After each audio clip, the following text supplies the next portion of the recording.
back to myself. You ready? Yep.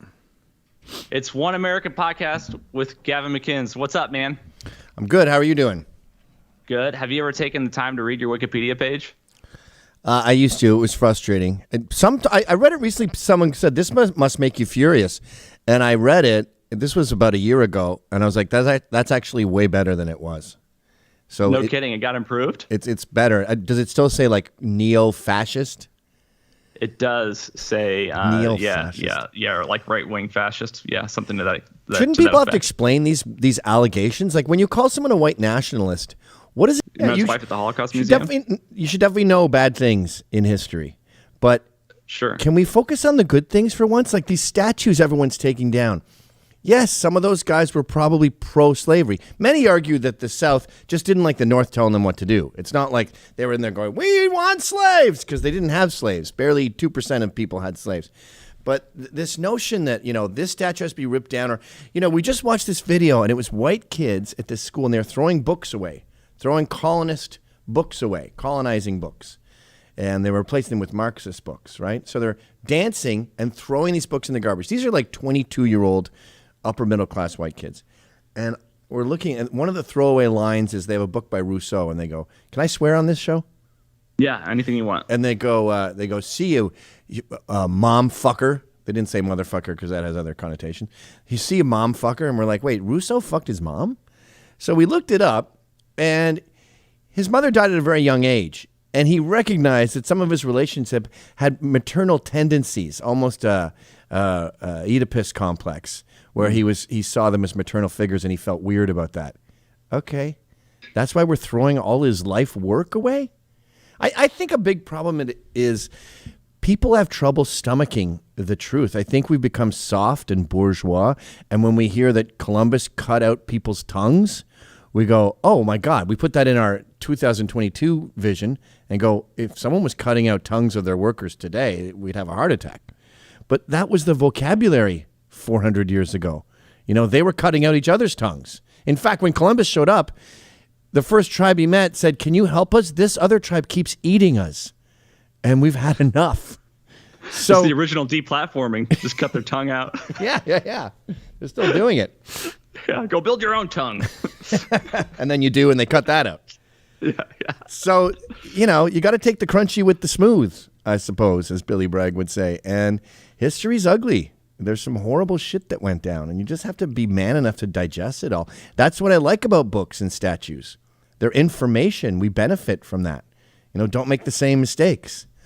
But in this day and age, I'd rather just bleach my past of all mistakes. And if you don't, then you're glorifying it. That's the weird thing, too. They give us this inept dogma and say, if you don't take that, then you're the opposite. So, but there's limits. Like I interviewed Bob Mould, the singer of Husker Du, right after he came out as a gay.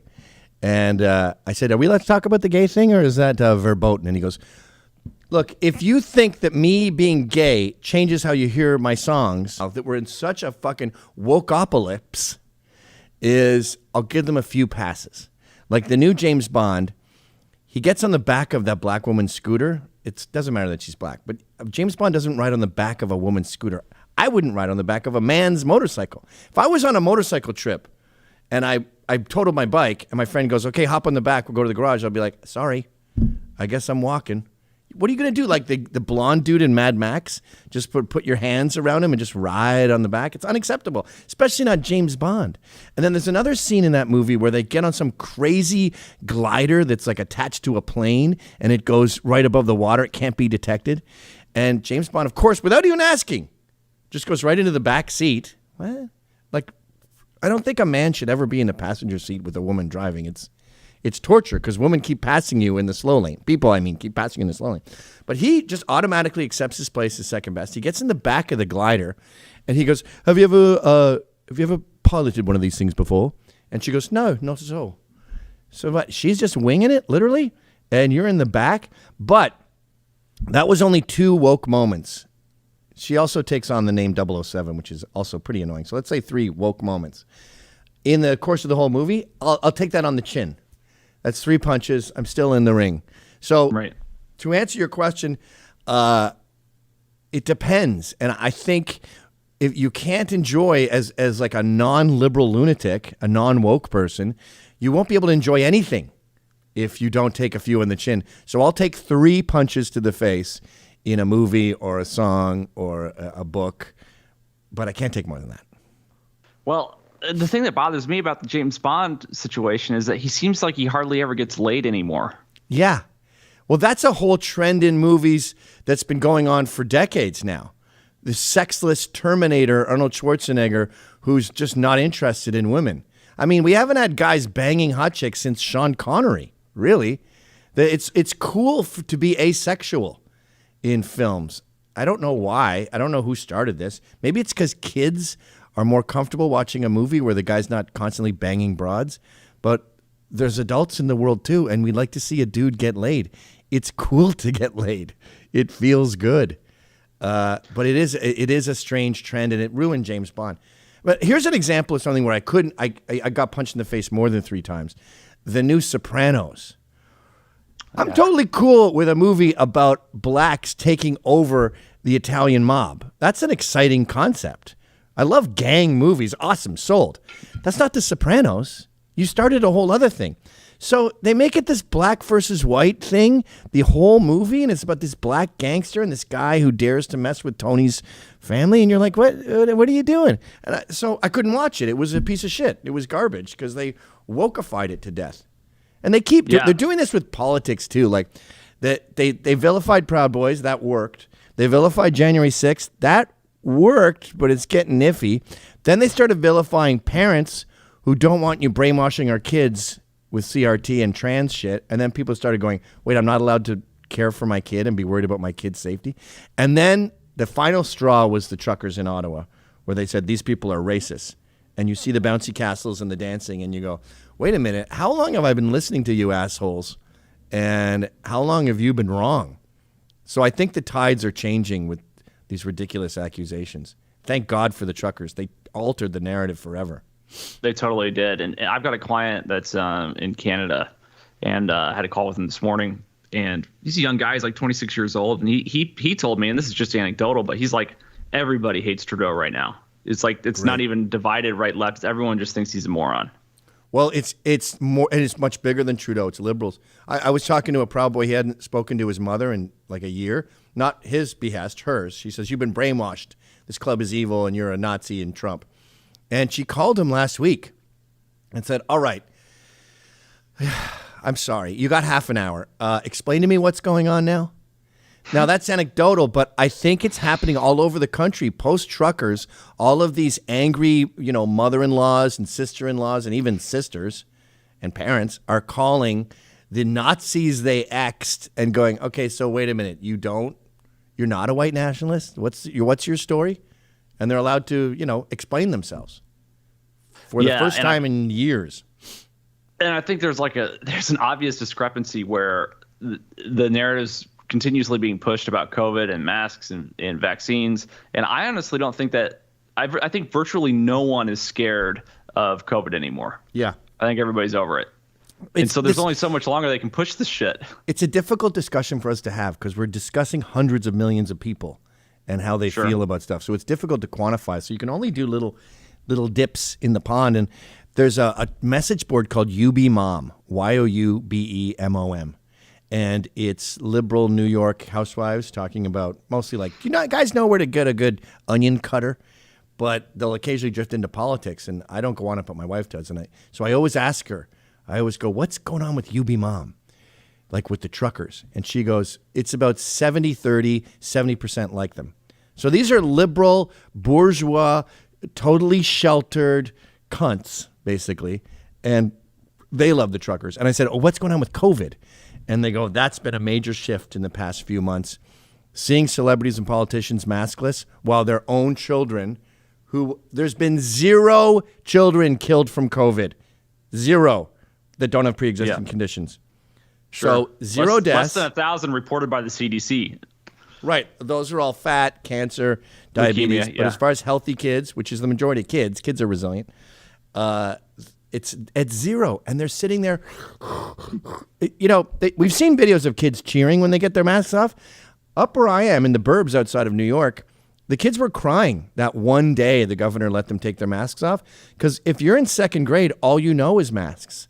And they've been so brainwashed, they're scared they're going to die. So they'll keep them on. It's become like a security blanket. Well, imagine the psychological development. I don't know shit about childhood psychology by any means, but I imagine that there's a lot of significant psychological development that goes on at that age 6, 7, 8, where you're looking at people's facial expressions and you're developing like the mirror neurons to understand when someone's happy or sad, or it's in the subtle shit. And you miss all that when you can only see half their face. Well, the reason we've survived for whatever it is, 250,000 years as Homo sapiens, is the ones who can't suss out what's going on are dead. If you can't smell that someone wants to kill you, or you can't smell that a girl might fuck you, you're not reproducing and you're getting a giant rock on your head when you sleep. So those guys are all done. The ones that are left, we're like those chicks in the hot tub in Minority Report. We just sense when something's up. We're like, meh, we need to get out of here. Why? What's going on? There's about to be a major fight in here, and you go out the back door. Right. And I think childhood is a great way to test those. You get a bad feeling about this guy, he touches your bum, and you go, I was right, he's a pedophile. We've stripped children of that ability to test their innate talent, which I think all humans have at this age, outside of kids with Asperger's who can't look you in the eyes. And we've sort of delayed that. So it's possible that this delayed ability to test your instincts is making children more vulnerable to predators and all kinds of danger. Who knows what the long-term effects of not testing out your face recognition software? Isn't it crazy how we've been evolving for hundreds of thousands of years? And if you take it to the max, we've been evolving since the beginning of the universe. And we've been, as a species, we've been through virtually everything. Several ice ages, many ice ages, extinction level events, that type of shit. War, constant challenges, starvation, weather, whatever. And having survived all that, everyone's still retarded. Well, white people are very unique in that when we reach a level of success, we become suicidal, literally. I mean, you look at Northern Europe and the way they talk about euthanasia, it's healthy. You should kill yourself if you're old, kill yourself if you're sick. A teenager who's having suicidal thoughts should kill herself. They've got programs. They're designing pods in Sweden where you can kill yourself peacefully. You just sit in there and it pumps in hydrogen or something, and then you're just peacefully toasted. You don't see that with Mexicans and blacks and Peruvians, any other culture. They're not eager to off themselves, but white people, when they get to a certain level of success, they get into ethnocide. I call it ethnomasochism, where they're like, fuck me. I'm a bitch. I'm horrible. I ruined the world. We should all die. You're better than me. Crush me, kill me, rape me, destroy my culture. I didn't invent anything. I ruined the world. I'm a loser. I cannot figure it out. I don't know why. I don't know why it's uniquely white, but it's a strange thing where, black power is the coolest thing in America. It has been since 1970. But to say it's okay to be white is a very offensive T-shirt. Yeah, I don't understand why anybody is either proud or ashamed of their heritage. Like, what does it have to do? It's like that famous line in Game of Thrones. Did you watch Game of Thrones? A little bit. Anyway, Jon Snow and Daenerys, whatever, they're having an argument. She says, I'm not beholden to my father's sins. And he says something to the effect of, and I'm not beholden to my father's oaths or my ancestors' oaths, right? And the whole idea is, like, I didn't make those promises. I didn't commit those sins. So why should I be held accountable for them? Yeah, I get that. I also think that the Western culture is far superior to Eastern culture. It's separated church and state up in Scotland. They were the first to do that. It's the freest place. It's the most equitable place. And then I go into pointing out it's the least racist culture. Nowhere are minorities, gays, whatever, more safe, more encouraged than in Western culture. And then the pushback I get on that is, well, Western culture is mostly white. And I go, okay. I mean, chess is mostly Russian. Am I a Russian supremacist if I think chess is the best? And they go, no, but you said the West is the best. So you're saying white people are the best because the West is mostly white. And I go, but wait, when I was discussing the West, I said it's the least racist. Yeah, but mostly white people are the least racist. Okay, so to say white people tend to be the least racist people is white supremacy. Well, I give up. Do you think there's only two cultures, Western and Eastern, or is that just a way oversimplification? It's obviously an oversimplification, but I think it's a good sort of general rule of thumb. I mean, the Middle East is different from Russia and China, but if you got to divide them into two, Western culture is about grit and humility and individualism, and it just says, we don't care who you are, what you look like, come over here and bust your ass and innovate, and you're in. Whereas the East is about hive culture, China and Russia, communist culture. It's about not being an individual, not breaking out, not inventing things, not being adventurous. It's a depressing, self-emulizing, sad way to be. Now, the Middle East is polluted by Islam. Russia and China are polluted by communism. But I don't mind lumping them in. The other thing about the East is, I've lived all over the world. I don't fucking care. I don't care about you. I don't care about the third world. When I hear about a mudslide in fucking Bangladesh, I yawn. I only have so much sympathy. So that volcano though that erupted was pretty cool to see from space. Sure, go nuts, blow it up, fucking. I don't like that Biden is being humiliated by the Ukraine invasion and by a Taiwan invasion, both imminent. We're not sure if they'll happen. So I don't like that part of it. But I don't give a fuck. What are you doing? I have a nicotine problem. You're blowing out little bursts of air from your nose with a vape? How old are you? 31. That's not a good look, dude. The only good thing about smoking was cigarettes are cool. Now you have a dildo in your face with weird steam bombs coming out of your nose. I'll take it into consideration. Oh, God, bad look. I fixed my tie, man. I'm drinking a beer. This is a good look. I'm drinking a sparkling water. I'm practically a leftist. Practically a human vagina. Gross. Yeah. So were you doing that nose thing as a joke, or that's just a normal thing? It's just how I'm comfortable, yeah. So going poo, poo, poo, poo out of your nose, you didn't think like I would notice that, or that's just a normal thing to do? I thought it was 50-50 shot. Oh, so it was meant to be kind of funny. Yeah, I guess, but it's not something I just did like this moment. I mean, it's very natural muscle memory for me to do that. Wow. Do you do that, Ryan? Oh yeah. You go like No, the breath is consistent. It's just because of the way it goes in, I believe that there's a break in the air versus the vape. God, you guys are your faces are steampunks. You have steampunk sinuses. That's not good. What are steampunk sinuses? It's the name of my new band. Let's move forward. So yeah, got some good alliteration. Yeah, it's strange times we're living in, but I think the left, they got spoiled and they started getting lazy and they started fucking up. Like the Nazi flag in Ottawa was just so half-assed. So I think that they got too confident and they were so happy that Trump was evicted that now they thought, well, now I can do anything. And I think they've lost the mainstream. I think that Trump would definitely win in 2024, but I think any Republican will win. Yeah, my concern is that if the Republicans win, especially in the midterms, it's like, what are they going to do? I was talking about this the other day on my podcast. It's like, I like almost everything Ted Cruz says, but I can't think of a single thing he's actually done. Yeah, he also shat on the Jan 6 and called them terrorists and then instantly backpedaled. Maybe the only way to be a successful Republican is to be a milquetoast ass kisser.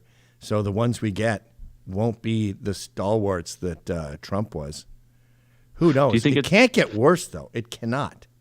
Do you think it's inevitable that Western culture is going to prevail here? I used to take comfort when I was younger that capitalism is inevitably superior to communism. Therefore, communism isn't really a threat. But it seems to me that we've lost our sense of capitalism and what it means. Well, what's happening is there's a national divorce, right? So we've agreed to disagree. We're splitting up, and the left is getting the cities. This has already happened in Philadelphia.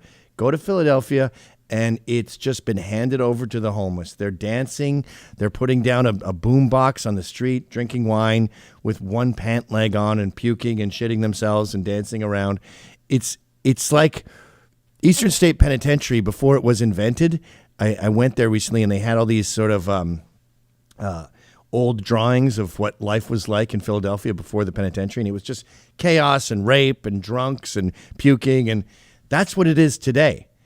Whenever you hear people, if you can hear them, then they have a microphone and they have some kind of shit together. Whenever you hear people saying, I'm from Philly, they're not from Philly. They're from the burbs. No one lives in downtown Philly anymore. It's garbage town. And that's true of Baltimore, the south side of Chicago, most of San Francisco and LA now. So just like you have a functional family, right? And then there's the one son who's a junkie, and you loaned him some money a few times. It's not working out, and now he's just a pathetic, homeless, shoeless, filthy animal shooting up heroin, and eventually he ODs. That's what's happening to America. So the West will prevail, but we've lost one of our kids. And that is our wayward son who's a liberal, and those are the cities. So you're going to have a successful capitalist Western America that's functional and employed and doing well with these disgusting, putrid cities of decadence, death, and crime. And no one will go to New York City. No one will go to visit these towns. Portland will be done. And we'll just hand it over to the miscreants, and they will eventually cannibalize each other. I mean, they're already doing it. They're going to start attacking each other, and it's just going to be fucking war zones. Every major city in America will be Baltimore, and everyone will just go, oof. They won't even drive through it. But do you think the federal government can make it impossible for capitalist, right-wing, Western culture embracing states to live life the way they want? No, I don't think so. And I'm just guessing. I mean, look at Trudeau. He's you said everyone there hates him, so it's not going well. But he is freezing bank accounts. The media, which is the radical left's lapdogs, are happily doxing all of these contributors. Some fucking old Chinese lady who runs a nail salon donated $50 to them, and you've got the Washington Post and all of these, local newspapers saying, under the auspices of journalism, saying, how do you feel about donating to this? Miss Ann Yu at the Pedigree Hair Salon on 387 North Street. Like, they're fucking attacking these people, changing the way. I mean, today, the police pulled politicians out of Parliament. That means it's a police state. The lawmakers can't do their job. The police are in charge of the lawmakers. That's what a police state is. So we've definitely gone as far as the pendulum can swing. It has to swing back. But we'll see. If Trudeau is successful, then it's a bad harbinger of what could happen in Britain and America and the rest of the West, because he's clearly wrong to any sane person. Let's see if it lasts. I can't believe how obvious it is that he's Castro's son. It's shocking. Have you read the circumstantial evidence? Oh, yeah. Not just the pictures, but I mean, if you read she was like his mom. He's got a bizarre sort of a Martin Shorty froggy face. He's hideous and incredibly bald. And also, Fidel Castro has a very unique face. He's got this weird hush puppy face with his big schnoz, and he's got a tiny little eyes that go down, parentheses smile. He's got his sad little eyes, and Pierre Trudeau smiles like a big French grin, whereas Fidel is more like, hello, little tiny smile. And right. And Justin does the same little, hello, I'm a little nice guy smile. Do you think he knows? That's a great question. I mean, at Fidel's funeral, he had this really solipsistic speech where he talked about how much he admired Fidel, what an impressive figure he was. And then even Canadians who are pretty liberal go, he was a dictator, Justin. And he goes, he had to do an update where he goes, okay, yeah, he was a dictator and he had his faults. But what an incredible man. What a leader. You go, wow, sounds like you're talking about your dad, dude. No one else talked about Fidel. Imagine like even Obama. Did he do a big long soliloquy about how fantastic Fidel Castro was? Didn't he lift the? He did lift the what's it called? The blockade, or not a blockade, but whatever it was, the trade issues, right? That we had with Cuba. Yeah, I guess. Are we allowed? I'm Canadian, so we would go to Cuba all the time. Are we allowed as Americans to go to Cuba now? I'm not sure if that was reversed or not after. No Obama. one wants to. That's the problem. It's like saying, are we allowed to eat sardines with ice cream? Something weird's going on with his image there. Did you lose him? I'm still here. If you can hear me, I can hear you. Okay. I lost you for a second there visually. It's okay. I was lost, but now I'm found. So yeah, I don't know. It can't be that hard though if you think about it. Like I was thinking of this. I was like, man, there's got to be a way that we could prove it. And how hard is it to get his DNA and get some Castro DNA and just run the fucking 23andMe test? Yeah. Right? Like you can dig through their trash and get a DNA. Coffee cup out of the trash. We don't need Fidel's. We need to know where he's from. You're going to see a lot of Hispanic and Spanish heritage off this guy's coffee cup, and that doesn't make sense with Pierre Trudeau and Maggie Trudeau. Yeah. It's fucking pathetic. But you know what's funny? How we're both sitting here talking about how to save the West and what's the future, and we're talking about hundreds of millions of people and what their feelings are. I think as individuals, it's important to just get married, put a ring on it, make babies, make sure that they are loved, and you stay together. That does a million times more than either of our jobs or any of this silly pontification about what could be or what might be. Make babies. Nothing has an impact like that. Stay with your wife. Stay with the family. And my single friends, they go, oh, you're just mad you can't get pussy. Dude, I get laid whenever I want. I slayed so much pussy in my single days that sometimes I would actually be fucking and I'd be dancing to the music that was playing because I was so bored. Give me fucking AIDS. You think I give a shit? Kill me, bitch. Jesus Christ. Well, speaking of AIDS, I'm a type A hemophiliac. And so is my oldest brother.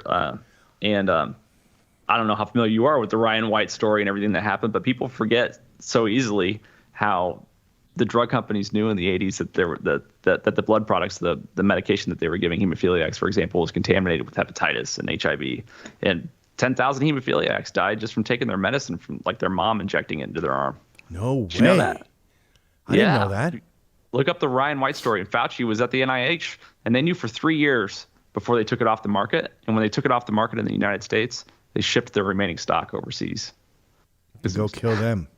Yeah. And that's just because it was so profitable, they fuck it, let them die? Yeah, so here's the deal. So if you're born with severe hemophilia, your life expectancy is like 11 years old. It's just hemorrhaging, you cripple up because you lose all your cartilage in your joints because of the internal bleeding, right? If you like get a little cut, will you just bleed to death? No, it's not so much small cuts. It's like internal bleeding. So every day you use your body and it damages itself and it repairs itself and you don't even notice because the damage never gets to the point where it's a problem, right? But for me, for example, if when I was in high school, I ran cross country and sometimes I would wake up after running a race and my ankle would be swollen as if I sprained it, and I didn't sprain it. It was just something sprung loose in my ankle and I bled internally all night, right? So are you going to die soon? No, because the medicine's good now. It's not AIDSy?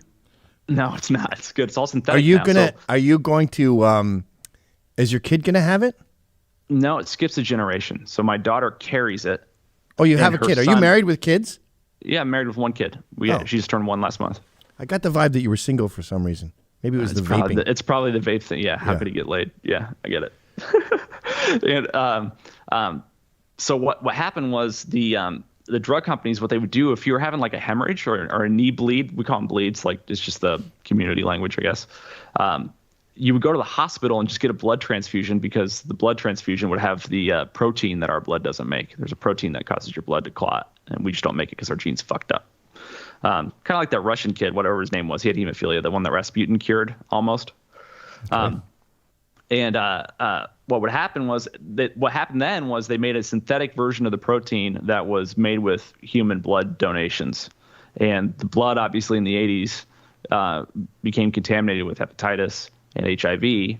And they caught it like in 82. The drug companies knew, the government knew, and they kept giving the medicine out because they thought, you know what, these kids are going to either die from AIDS or they're going to die from hemophilia. And they didn't tell the parents. And so 10,000 hemophiliacs died of AIDS in the 80s. And But they were going to die anyway soon. Well, that's what they said. But I mean, there's all sorts of hemophiliacs because of drug improvements who were born in the 70s and even the 60s that are alive today. Because they did examine them as they died, but it sounds like this hemophiliac thing was 1,000 times worse, and it was exactly what the black people are pretending happened with Tuskegee. Yeah, the hemophilia thing, the one thing I gather from it is, like, this is the reason that I was so skeptical about the vaccines from the beginning. I don't actually think that there's a tremendous amount of evidence that the vaccines are harmful. I think there's a lot of evidence that they don't really work very well. But I've seen the fluke examples, and I've heard, horror stories from a few people here and there, but it's not like it's going to kill everybody. Like, but haven't we had crazy deaths? Like, yeah, tens of thousands? I don't know. You hear that from some people. Like McCullough says that it's upwards of 46,000 deaths or something like that. I don't know what the number. I can't remember. So maybe it's just hard to know what's true in terms of that. But the thing that's like so obvious about the drug companies from the 80s saying with the HIV and the hemophilia is like, look, these people don't actually give a fuck about your life. It's these organizations have no conscience as an organization. Yes. There's no soul, right? There's individual souls, and they pass the blame. It's your fault. It's I'm doing my job or whatever. So nobody actually feels culpable for the action of the organization. And so that was my thinking, is like, how can you mandate somebody can take a medication at all? I mean, regardless of this, but especially given the fact that we know that these drug companies have no sort of accountability in terms of whether or not their product's safe. Yeah, they don't care about you. I remember reading Pfizer when, not that meth isn't bad now, but when the meth epidemic was at its peak in the Rust Belt, they were getting it out of cough medicine. And Pfizer was approached and said, all you have to do is change like one particle of the process to make these cough pills, and we won't be able to take out the, what is it, methamphetamines, whatever, the shit that's in the cough syrup, the cough stuff. I don't know if it's syrup and pills. And it was just a minor tweak, but it would have cost them, a few $100.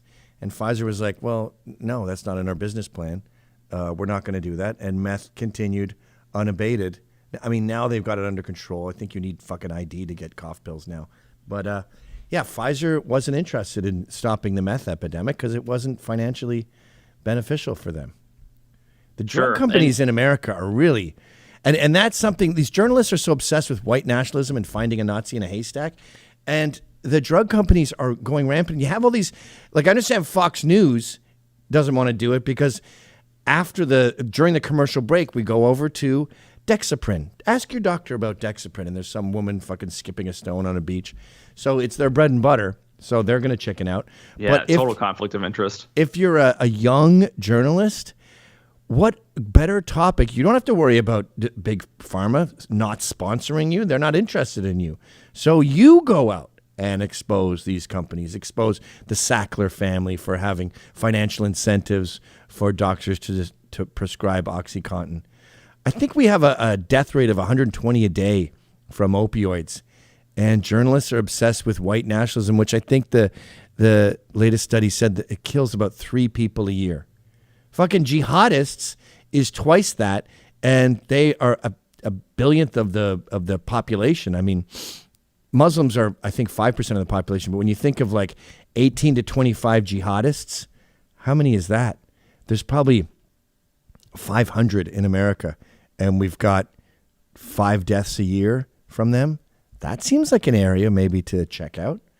But no, it's some dude from NASCAR's dad said the N-word in the 80s. Ooh, get on that.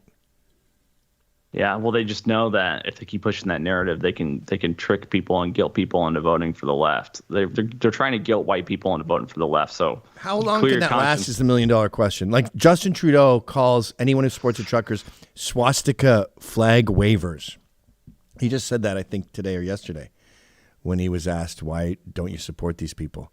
So they're definitely still using it, but does it work? Like, can we talk to every single American and get a poll? I don't think it works anymore.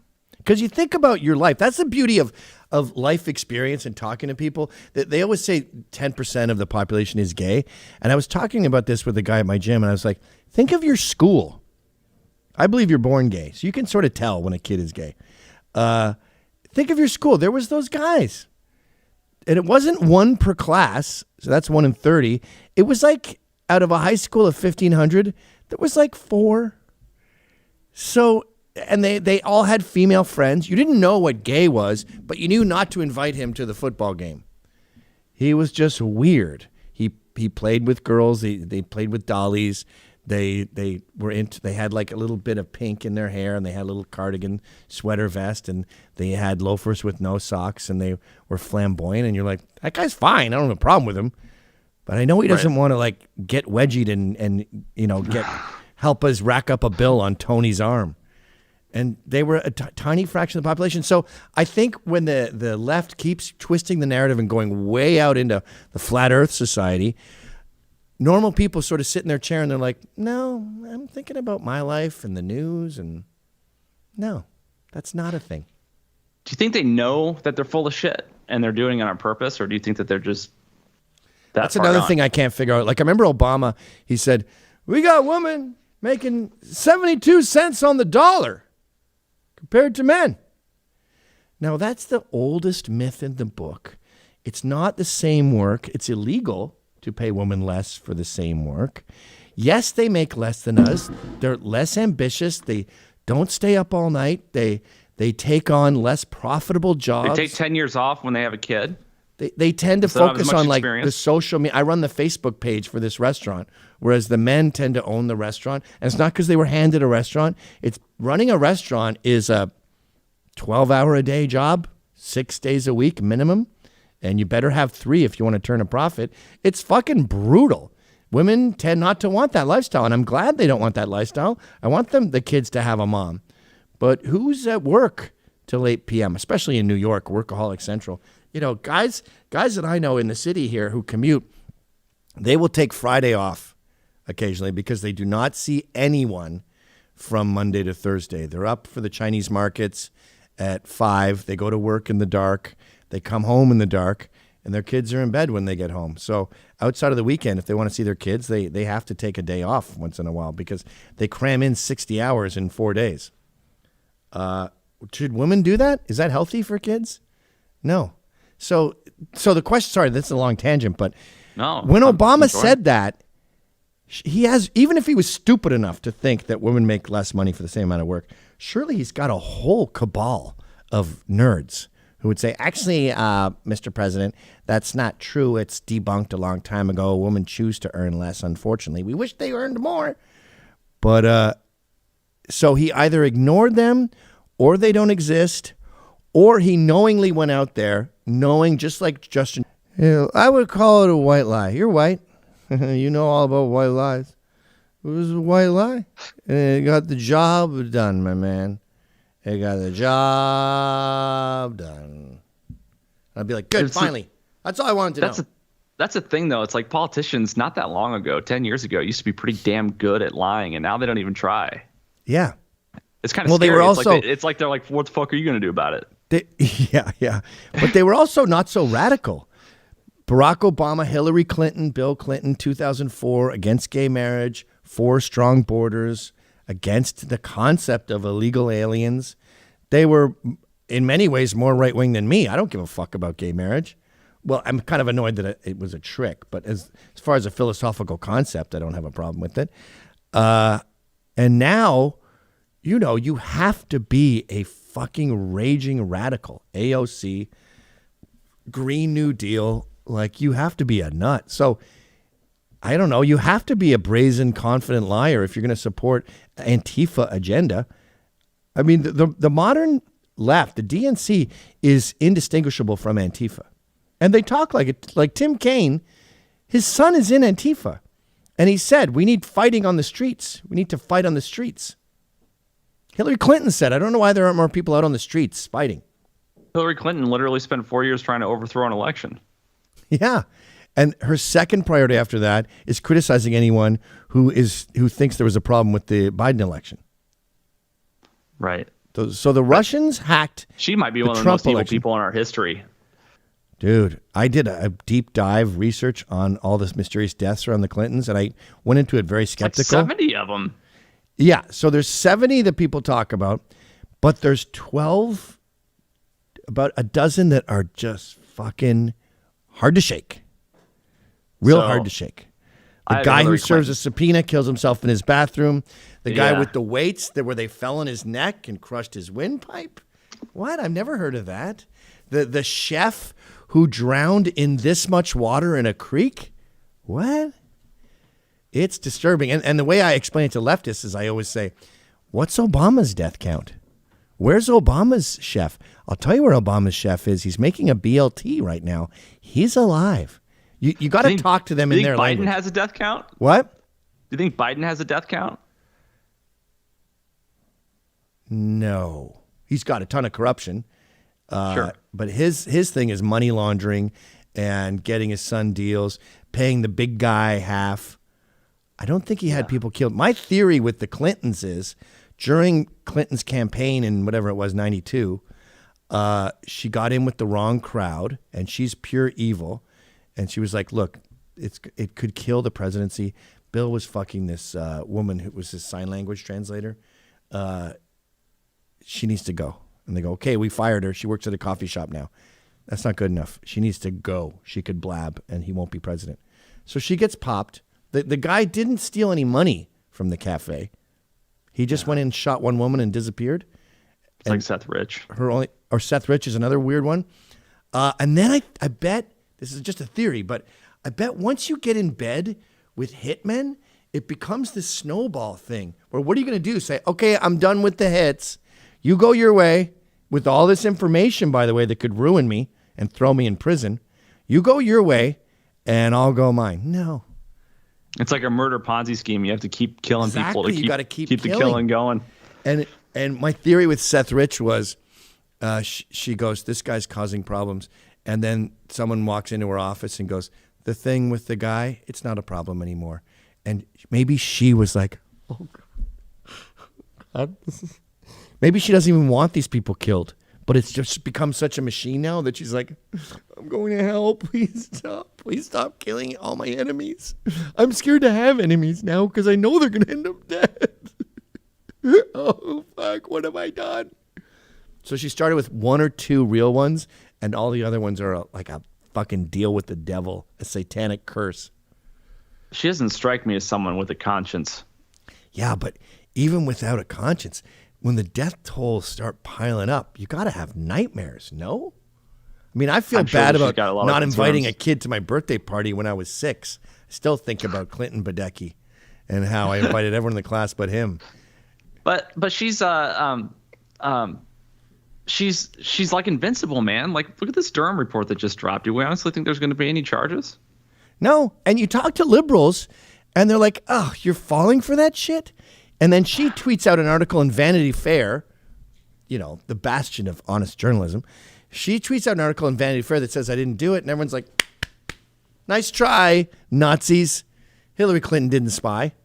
And we go, no, this is evidence. We've been saying this for years, and now it's true. And you're still like, no.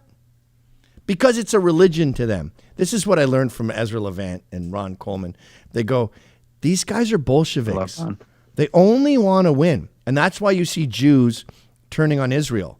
Talk about, remember I was saying earlier that these radical leftists will cannibalize each other? Jews are already doing that. You know, secular Jews, I call them ginos, Jews in name only, are happy to turn their backs on Israel. Fuck you, die, Israel. Don't take that out of context. They let their friends, their brethren die, and in the name of winning. They're happy to turn their backs on Israel in the name of winning. So you're killing your own family in a sense. And that's the way they are. So when you say Hillary spied, people died, they just go, no, they didn't. They don't give a fuck about the truth. It's just about accruing more votes and more power. And in a way, that's our downfall. I don't know where you are politically, but if you're on the right's downfall is they keep playing safe. And they're like, no, we got to take the high road. Defense. And I'm like, okay. Like, and I guess I'm an ex-liberal in many ways. My thing is like, no, let's take the low road. Like when they pulled out that hockey bag of votes in the middle of the night, I'm like, where's our fucking hockey bag? We should have cheated too. Yeah, it's the only way that we can fight back. But that's a downward spiral. Like I don't Gandhi give a fuck. Said, an eye for an eye and the whole world's blind. Yeah, good. Let's get some eyes. At least one eye.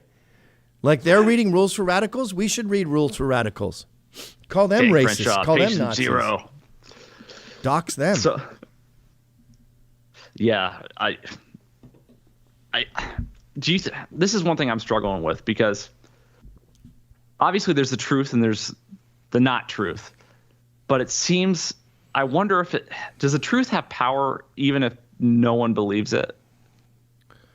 Well, they say, right, lies run sprints and the truth runs marathons. Yeah. But we still don't know who killed Kennedy. George W. Well, if you're curious, the information is there. Trump is being vindicated now with the Hillary stuff. I think G.W. Bush, I wasn't a fan of him, but he's seen in a totally different light now. The pendulum will swing back, and truth has to win. It's just the way it is. But, you say no one believes it here, and that's why it sucks. Imagine the MLB just started drafting anyone who could throw a ball faster than 40 miles an hour. You'd have a shitty game. And that's where we're at right now. We're in a shitty game. Now, it'll take time to weed out these amateurs. They're not in it for the long haul. Like, remember Gawker? You're probably too young, but... No, I remember Gawker. I read the Ryan Holiday book, Conspiracy. Yeah, it was just a bitchy little website that would dox people. And it sort of began the whole cancel culture culture. Did I say cancel culture? It made sense. They began the cancel culture. And all those guys are gone. They never got a job after that. They all vanished. They're all unemployed. Whereas you take someone like Michelle Malkin, she was writing for the student newspaper at her college in 1992. She's still there. I bet if you read her first column in whatever it was, the Massachusetts Battalion, I just made up that newspaper, and you compared it to her last column last week, same kind of vibe, same, plucky broad going against the liberal elites. So in a sense, that proves that our guys are the truth, because when you look at these bitchy little anarchist fucks, they don't last. And unfortunately, we have to swim in the pool with them, and they can't swim. Yeah, you shouldn't be able to you shouldn't be allowed to be a communist if you've never actually held a hammer or a sickle. Yeah, you got to get a paycheck. And that's another problem with illegal immigration is these kids, we've killed their economic libido. You got to get that first paycheck and see how much the government takes out and go, holy shit. Man, I didn't feel it until I was a small business owner and I had to write the check for the taxes. When it's withheld, it's not even visceral enough. Well, when I was a kid, they would take it out per check. And it was they take it out, but you don't feel like you ever had it though, because it's already automatically withdrawn. But when you write the check every quarter, then you're like, fuck you, I just wrote a $50,000 check to the feds. Then they just bombed civilians. Like, fuck. All these people saying tax the rich make about a tenth of what I pay in taxes every year. Like when I'm going through my finances and I'm like, oh, okay, ping pong table, that was kind of expensive. All right. No. Oh, that cost a bit of money. Oh, my wife bought some fancy shoes. Okay. And it's all like normal little punches. And then you get you see that 14,000, 20,000, 60,000 taxes. Bill. And it's just like, whoa. And for what? For what? Bill O'Reilly said that once. He goes, you know what? I wouldn't mind paying crazy tax if I was driving on asphalt and my kids were getting fantastic educations. I drive the 95 to go to the South Bronx every day. It is in Iraq. And I was in Costa Rica recently, and we're on the roads, and I'm like, I could take I don't have a skateboard, but I could take my skateboard on this. It's a skate park. All their highways are a skate park. Just like, you could roll a marble down it. On the 95, and this is true of the entire 95 all the way to Florida, you better watch the front of your car. Be aware of other cars, but watch the road, because you're going to get a bang about every quarter mile as you hit just a hole in the fucking road. So these assholes have no idea what they're doing. They throw our money in the wood chipper, and they just keep raising the bill. And it's surely, just like education, when you keep raising the bill for something and the quality becomes less and less on a regular basis, eventually that car company is going to go out of business. You can't charge me $60,000 for a lemon. And that's what they're doing. Yeah, I'm totally for canceling all student debt as long as we cancel all student loans. Let's cancel all students. Like, what are they learning? I don't give up. My wife's worried about, this kid has this grade. And I'm like, they're calling Russo a mom fucker and throwing his books in the dumpster. I don't give a fuck about my kids' grades. I mean, my grades were shit. I turned out okay. You know what I took in college? English literature. What? I got a degree in audio engineering with a minor in philosophy. Well, that might be stupider. Especially when I didn't have any intention of doing those things. I just said I'm going to study what I'm interested in, and I'm going to get a fucking job like an American. Yeah, but you could have just done a podcast. And I'm sure audio engineering changes drastically every year and a half. Yeah, but there were some things that I learned that are timeless. So the cool thing about audio engineering is that it's both. Meanwhile, it's ironic that you're talking right now, and I'm watching your lips on a delay. It's not my fault, but the cool thing about that education was that it was highly technical, but also highly creative. Most things are one or the other. And you'd be in a time crunch in the studio, and you'd be dealing with a personality, you had to record a band for a school, a class project, and you'd have a serious technical problem, like how the fuck do I get this 120 channel soundboard to work because there's no sound coming through the speakers, and then you're dealing with some dude crying because he can't remember the lyrics to the song he wrote about his girlfriend, right? And you're like, it just makes you work to every part of your brain. Just do that in real life. Just try that in real life. Every band wants to be recorded. I wouldn't have gone if it was going to put me in debt. I was fortunate enough that I got a ride, but. We would read books like romance, and we read the classics, and I used to roll my eyes at that, but in my old age, I'm glad that I read Dickens and Emily Bronte and all of these, classic English literature. But I could have got the syllabus off Amazon for $1. But it was so weird that we're sitting there learning, reading a book, and then some asshole who's never lived a real life is telling me how to interpret the art that I just consumed. Who the fuck are you? Why are you telling me what I just read and how to enjoy it? Meanwhile, the books were just soap operas. Like Wuthering Heights is just telenovela. And this teacher's telling me how to enjoy this silly romance? Fuck you. What a waste of time and money. I think most of college is just eugenics. I think a lot of these white people are petrified of... Actually, no, everyone is petrified of their daughter marrying trash and killing the genealogy, whatever it's called. So they send their kid to NYU where it's $250,000. They know they're getting a shit education, but they're like, maybe she'll fall in love with someone who won't be trash and we can keep our bloodline. Now, kids don't marry their college sweetheart anymore. That's like a boomer thing. So even that justification is over. So give it up. Yeah, well, and the other thing, too, to consider is that since we've been sending everybody off for these liberal arts educations, we do have a whole class of people who are A, educated beyond their intelligence, and B, they're educated to an elite class, but there's no elite position for them, right? And so there's a bitterness that ensues when they don't get the professor job, or they don't get the, DOJ job or whatever. They don't get the important job that they associate with their intelligence, their dissertation. And when they're waiting tables or bartending, they get bitter. And and I think that we see a lot of that from leftists, man. Yeah, they become professional liars too. Like Joy Reid, she's an elitist. That's African academics who came here on scholarships. She's always been upper middle class. I think she's dumb. So what do you do if you're dumb and rich and your parents are academics? They get you into Harvard and you take African American studies or film. Film is, how can you be wrong? So you watch Casablanca and you maybe apply a Marxist dialectic to it, or maybe even talk about how it's racist. That always works. And then what's your job? I'm a pundit, and I get out there and just call everyone fucking racist. I say that I talk about white privilege. She's the whitest person around, and her whole life is shitting on white people in America as an immigrant. So you talk about this. When is the truth? Who do you think's the smartest person on the left? What? Who do you think's the smartest person on the left? Jordan Peterson is a leftist. You think he's left? Yes, he's a liberal. Dave Rubin isn't smart. Douglas Murray is a smart liberal. I'm going with classical liberal. I go with the Cornell West liberals, the free speech Berkeley guys. As far as the modern definition of a liberal, I mean, Bill Maher, Joe Rogan. Rogan is a lefty. I mean, he wants Michelle Obama to be president because she's so articulate. So it's hard to, you have to define liberal first. Bill Maher, Joe Rogan are considered white nationalist Nazis, but if you were to do a quiz, they would come out as liberal. But as far as Trevor Noah, Joy Reid, all like CNN, and you discuss your thing, like Louis Theroux just spoke to Baked Alaska and Nick Fuentes, and the takeaway is, how dare you give these Nazis a platform?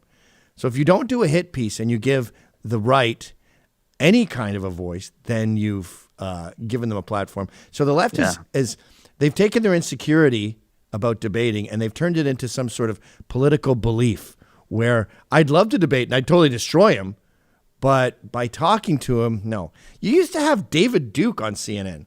You had Richard Spencer on ESPN. If ideas are dumb... Corvidal and Buckley. Yes. If ideas are dumb, then fucking destroy them. When I started Censored TV, I spent $100,000 getting Candace Owens with Cornel West and pulling in liberals. I could only seem to get black liberals, maybe because I was paying so much. I don't know. But I don't know. Did it work? Did it change anything?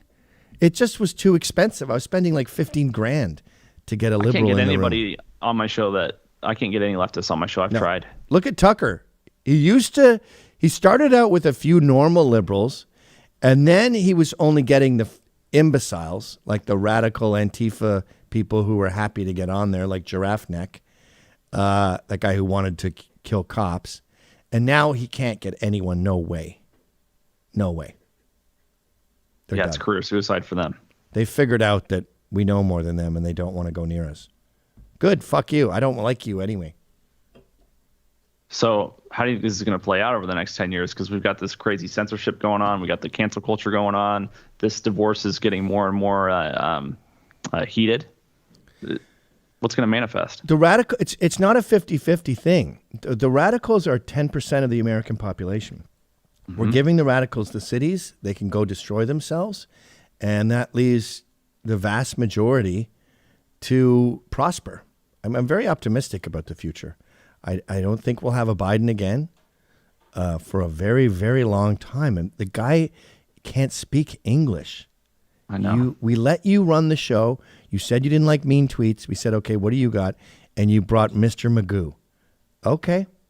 Have you seen the supply chain? Have you seen grocery store shelves recently? We're in Venezuela now. You fucking losers. So, it's Kids Day. We're letting the kids decide when their bedtime is. They're having Fruit Loops for dinner and staying up till 3 a.m, but it can't last. And I think first of all, we're going to take over the House in the midterms.